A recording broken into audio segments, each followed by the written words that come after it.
വിവാദങ്ങൾക്കിടെ T P കേസിലെ മറ്റൊരു പ്രതിക്ക് കൂടി പരോൾ. ടി കെ രജീഷിനാണ് 2 ദിവസം മുൻപ് പരോൾ അനുവദിച്ചത്. എറണാകുളം വിട്ടുപോകരുതെന്ന വ്യവസ്ഥയിലാണ് പരോൾ. കൊടിസുനിയുടെ മദ്യപാന വിവാദമായതിനിടെയാണ് രജീഷിനും പരോൾ അനുവദിച്ചത്.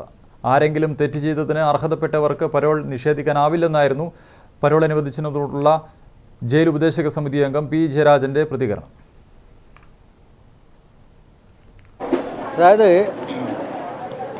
ജയിലിനകത്തും അവിടെ തടവ് ശിക്ഷ അനുഭവിക്കുന്നവർ പുറത്തു വരുമ്പോഴും എല്ലാം അച്ചടക്കം പാലിക്കാൻ ബാധ്യസ്ഥമാണ്. ഇവിടെ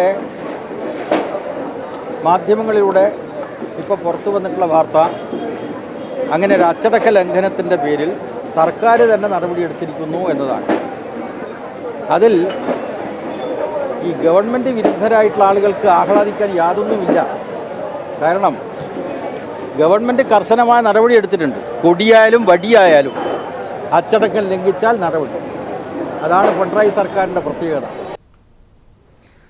മനോജ് ചേരുന്നുണ്ട് വിവരങ്ങളുമായി. മനോജ്, കൊടിസുനിയുടെ മദ്യപാന വിവാദമായതിനിടെയാണ് ടി പി കേസിലെ മറ്റൊരു പ്രതിക്ക് കൂടി പരോൾ അനുവദിച്ചിരിക്കുന്നുവെന്ന വാർത്ത പുറത്തുവരുന്നത്. ആ പരോളിനെ ന്യായീകരിക്കുകയാണ് ജയിൽ ഉപദേശക സമിതി അംഗം പി ജയരാജൻ. വിശദാംശങ്ങൾ എന്താണ്?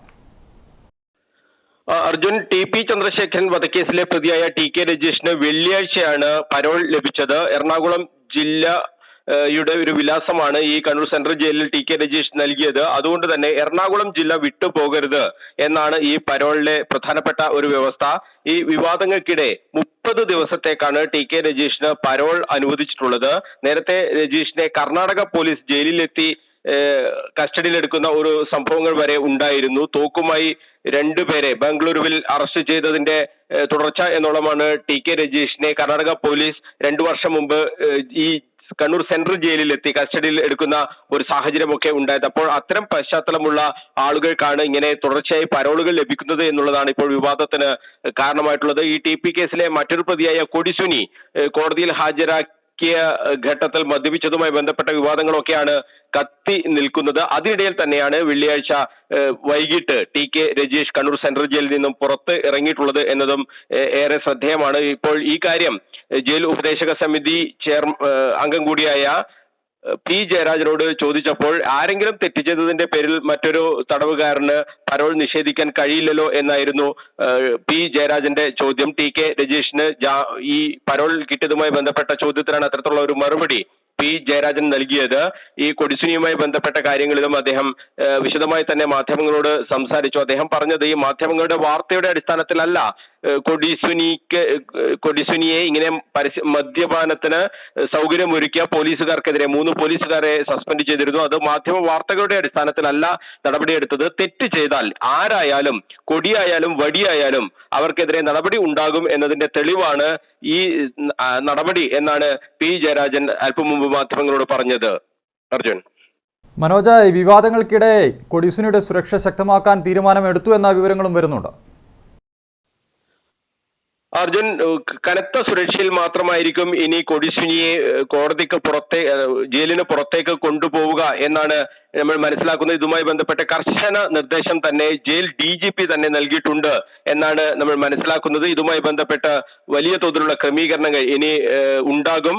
അതായത് കൈവിലങ്ങ് ഉൾപ്പെടെ ഈ കൊടിസുനിക്ക് ഉണ്ടാകും എന്നാണ് നമ്മൾ മനസ്സിലാക്കുന്നത്. പരമാവധി കോടതിയിൽ ഹാജരാക്കുന്നത് ഒഴിവാക്കാനുള്ള ഒരു തീരുമാനം കൂടി എടുത്തിട്ടുണ്ട്. പരമാവധി ഓൺലൈൻ സംവിധാനത്തിലൂടെ കോടതിയിൽ ഹാജരാക്കാനുള്ള തീരുമാനമാകും ഉണ്ടാവുക എന്നാണ് നമ്മൾ മനസ്സിലാക്കുന്നത്. കാരണം ഇത്തരം സംഭവങ്ങൾ, അതായത് ഈ കൊടിസുനി മദ്യപിച്ചു എന്ന് പറയുന്നത് ജൂൺ 17-നാണ് ഇത്തരത്തിലുള്ള ഒരു സംഭവം നടന്നിട്ടുള്ളത്. അന്ന് മാഹി ഇരട്ടക്കൊല കേസുമായി ബന്ധപ്പെട്ട കേസിന്റെ വിചാരണയ്ക്കിടെയാണ് തലശ്ശേരിയിലെ കോടതിയിൽ കൊടിസുനി ഉൾപ്പെടെയുള്ള പ്രതികളെ ഹാജരാക്കിയത്. അതിനിടയിലാണ് കാറിൽ വെച്ചുകൊണ്ട് ഈ പ്രതികൾ മദ്യപിച്ചത്. അതിന്റെ CCTV ദൃശ്യങ്ങളൊക്കെ പുറത്തു വന്നിരുന്നു. അത് വലിയ വിവാദമായി മാറുന്ന ഒരു സാഹചര്യവും ഉണ്ടായിരുന്നു. നമുക്ക് ദൃശ്യങ്ങളിൽ തന്നെ വളരെ വ്യക്തമായി തന്നെ കാണുന്നുണ്ട് ഈ മദ്യപാനം നടന്നത്. അതിന്റെ കാറിന്റെ നമ്പർ ഉൾപ്പെടെ വളരെ വ്യക്തമായി തന്നെ ഈ CCTV ദൃശ്യങ്ങളിൽ നിന്നും കാണുന്നുമുണ്ട്.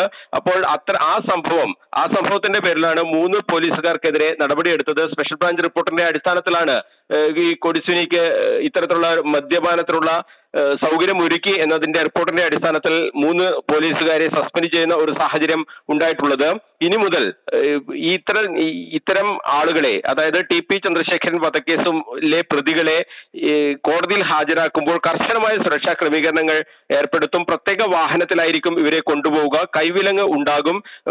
കൂടുതൽ പോലീസുകാരെ സുരക്ഷയ്ക്കായി ഉപയോഗിക്കും. പുറത്തുനിന്നുള്ള ആളുകളുമായി സംസാരിക്കുന്നതിനും മറ്റുമുള്ള അവസരങ്ങൾ ഉണ്ടാകില്ല. ഇത്തരം കാര്യങ്ങളിലൊക്കെ തന്നെ കർശനമായ നിയന്ത്രണം കൊണ്ടുവരാനാണ് ഇപ്പോൾ തീരുമാനിച്ചിട്ടുള്ളത്. വലിയ നാണക്കേടാണ് ഈ കോടതിയിൽ ഹാജരാക്കാൻ ഒരു പ്രതിയെ കൊണ്ടുപോയപ്പോൾ അദ്ദേഹം ഈ മദ്യപിച്ചു എന്നുള്ളത് വലിയ നാണക്കേടാണ് പോലീസിനും അതോടൊപ്പം തന്നെ ജയിൽ വകുപ്പിനും ഒക്കെ ഉണ്ടായത്. അപ്പോൾ ഇതിൽ മറ്റൊരു ചോദ്യം, ഇങ്ങനെ മദ്യപിച്ച് ജയിലിലേക്ക് പോകുമ്പോൾ അവിടെ പരിശോധനകൾ നടക്കാറില്ലേ എന്ന ഒരു ചോദ്യം കൂടി ഉയരുന്നുണ്ട്. ഇത്തരം കാര്യങ്ങളൊക്കെ വലിയ തോതിലുള്ള വിവാദമായി മാറുന്നതിനിടയിലാണ് ഈ കൊടിസുനിക്ക് കർശനമായ നിയന്ത്രണങ്ങൾ ഏർപ്പെടുത്തണം എന്ന് ജയിൽ വകുപ്പ് നിർദ്ദേശം നൽകിയിട്ടുള്ളത്. പോലീസും അതേ രീതിയിൽ തന്നെയുള്ള ഒരു ക്രമീകരണം ഏർപ്പെടുത്തും എന്ന് തന്നെയാണ് നമ്മൾ മനസ്സിലാക്കുന്നത്.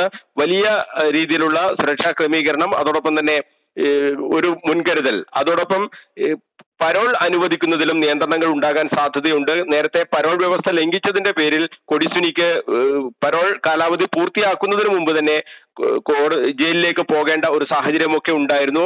ഇനി അങ്ങോട്ട് ഇത്തരം അപേക്ഷകൾ വന്നാൽ എന്ത് നടപടികൾ സ്വീകരിക്കണം എന്നതിനെ കുറിച്ച് കൃത്യമായ ആലോചനകൾ പോലീസ് റിപ്പോർട്ട് ഉൾപ്പെടെ കർശനമാക്കാനും തീരുമാനിച്ചിട്ടുണ്ടെന്നാണ് നമ്മൾ മനസ്സിലാക്കുന്നത്. അർജുൻ.